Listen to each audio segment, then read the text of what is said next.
is ready. Next segment being ESports.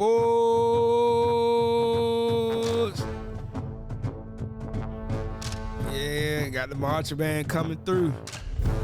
Man, shouts out to Morris Brown College. We just had our homecoming on yesterday, and we had a parade, man. We did the whole block going down. Oh my gosh, going down MLK. Man, had the bands. We had about 10 different bands in it. We had the alumni band from Morris Brown in there. We had a lot of high school bands. Shouts out to Redan High School. And so it was cool to see them a part of it. It's cool to see the people coming to see the homecoming parade. I haven't done a homecoming parade since I graduated from Tuskegee, man. That was the last parades that I remember being a part of Tuskegee. But we were in COVID, so wasn't nobody really doing any parades for real. So now that season is starting back. I think this week is Clark's homecoming is this week. I think Morehouse Spelman the week after. I think they're doing it back to back to back, which I'm cool with. Everybody else was like they want them all at the same. I'm like, listen, you can't enjoy everybody's, and then then you force yourself to do something in one day, in 1 week. Yeah. It's too much. That's too much. My wife was saying that used to be the best thing. Well, when you was a college student, you had no money and you had no responsibilities.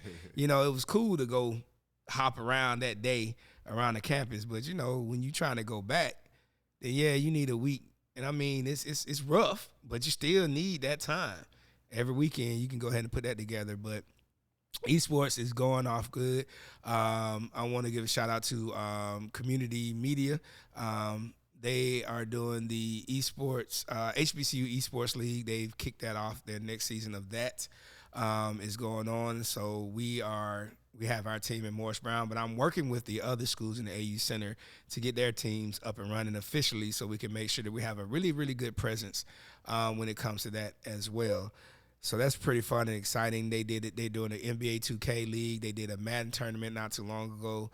I think they're going to bring that back. They also got a Call of Duty tournament coming up. They're dropping out, and I think they just announced not too long ago they have a partnership with Mountain Dew on the Call of Duty tournament, and so it's like a $500,000 prize pool. So that's pretty exciting, and then it comes with some other opportunities for a semi-professional contract for to play Call of Duty. If you win in the season, or if you're a very high performer in the season, you can get picked up for that. Of course, we have the Hawks Talent GC. Shouts out to Wes and Taylor over there doing their thing. And so they won last year. They won the blacktop. They won the blacktop for the Hawks Talent GC, so they did really well. So their season is about to probably get back started around springtime. So that's cool.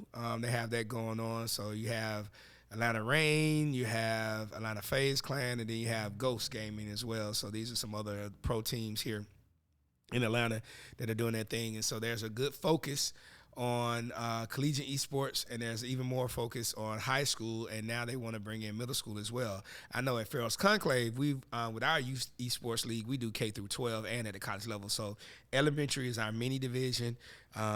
Junior division is our middle schoolers. The youth division is our high schoolers. And then we have our collegiate division, which is the MSI division, Minority Serving Institution division. So that's any school that has any school that serves a majority minority population. They are a part of that. So, we have a conference coming up in April for that. And so we'll be getting ready to do that. But I mean, everybody wants tournaments. Everybody wants esports happening. Everybody wants that competition aspect to what they do because it's very exciting. And now the parents understand it. They're getting more supportive of their students. And so they're just waiting. When is they always come to me, Coach E, when is the next competition? When is the next opportunity for us to watch our kids play? That's what they want to do. That's what they want to see. So it's pretty cool to see that that's happening more and more. Like we talked about, DreamHack is coming up, and the League of Legends Worlds is coming up as well. So with League of Legends Worlds, you have, they're going to be doing their thing. They're going to be doing it at Mercedes-Benz, actually.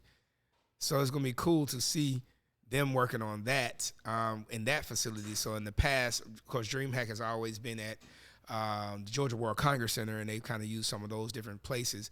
But now you have League of Legends Worlds, which is typically, well, Smite, they used to do that in the Galleria off in Cobb. But now you're going to have really a venue like Mercedes-Benz. Oh, wait, no, not Mercedes-Benz Stadium. They're doing it at State Farm Arena. The League of, they're doing that. Yeah, State Farm Arena. I'm moving too fast. We're getting too big, too fast. But State Farm Arena is going to have it, and we did a few cool things there. So I think that'll be a nice, intimate venue. But they're ready for it. They've really been working hard at State Farm to make sure that they're ready to do this. The Skyhawks Arena in College Park had a tournament last year. Had a conference actually. It was the Commissioner's Cup. They did there. So, they're really bought in. And so that's really cool to see them wanting to be a part of it, and the city really coming out to be a part of it. I know the Mayor Dickens, he has a STEM initiative. CEO Thurman in DeKalb County, same thing. Clayton County, we got state representatives like Kim Schofield and such. They have a lot of those initiatives. They want to bring gaming and that industry into what they're doing as far as their youth is concerned, and economic development is concerned as well. So esports is really huge, man. I mean, just like it's ramping up on the music side, the esports side is ramping up really, really, really quickly. Tournaments happening. I talked about Soul Play, getting that fashion and esports part together around sneakers and shoes. So Nike is leaning in, Hot Pockets, DoorDash, of course, all these different companies are really, wanting to be a part of and get into this thing. McDonald's, Coca-Cola, it just goes on and on and on. Chick-fil-A with what they're trying to do and be a part of it. Because again, like I explained to my students, every company is a tech company, right? Every company has a website, has an app, and they are gamifying everything. So you win reward points for in-app purchases. So you can get food, you can get clothes, you can get all these different things because of your loyalty points of spending money with them. And so they're just gamifying it. So the more you're on their platform, you get these rewards, weekly, daily, and through membership, you get rewards and you get these preferred pricings and stuff like that. So they're just figuring out how to gamify all of those different things. And who better to lead that charge than somebody who understands UX and UI design, which are gamers, right? To help build these platforms. And now with Meta coming out, again, you're in another space where you're going to be able to compete in a virtual reality environment. You're going to be able to attend things in a virtual environment. So it's really interesting to find out the opportunities that exist and then real estate, clothing, restaurants, traditional products and services. I mean, they're just learning and utilizing these things in so many different ways.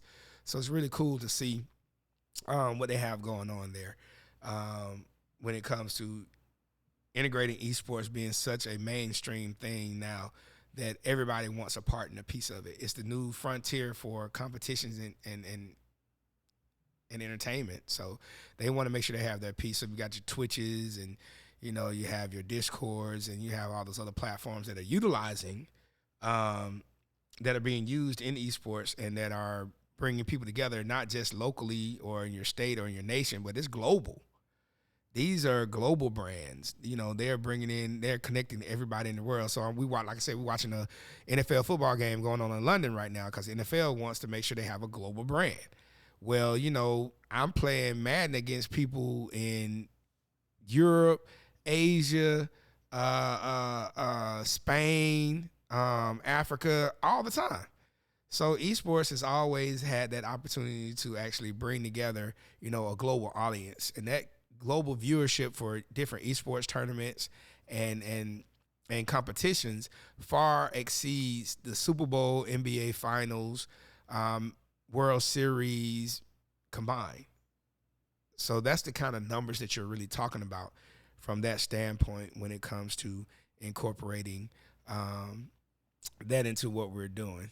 So it's really cool to see what's happening on the esports front, and we're going to bring more guests to really speak on what's happening. I'm a member of the Atlanta Esports Alliance, so we are tasked with making sure that we bring more awareness to the esports opportunities for the different municipalities and cities and counties inside of the state of Georgia and Metro Atlanta, definitely, with these opportunities for esports and gaming events. So you'll hear from some of those representatives as well, and some of my future episodes. So it's gonna be cool. So shouts out to Grant Wainscott and to Margaret as well, with the Metro Atlanta Chamber, that are really helping to make sure that we pull all these things together in a big, robust, and sustainable way with the things that we're working on. So that's our esports segment, man. I mean, there's a lot of cool stuff on the front. So you're gonna see a lot of esports teams rising up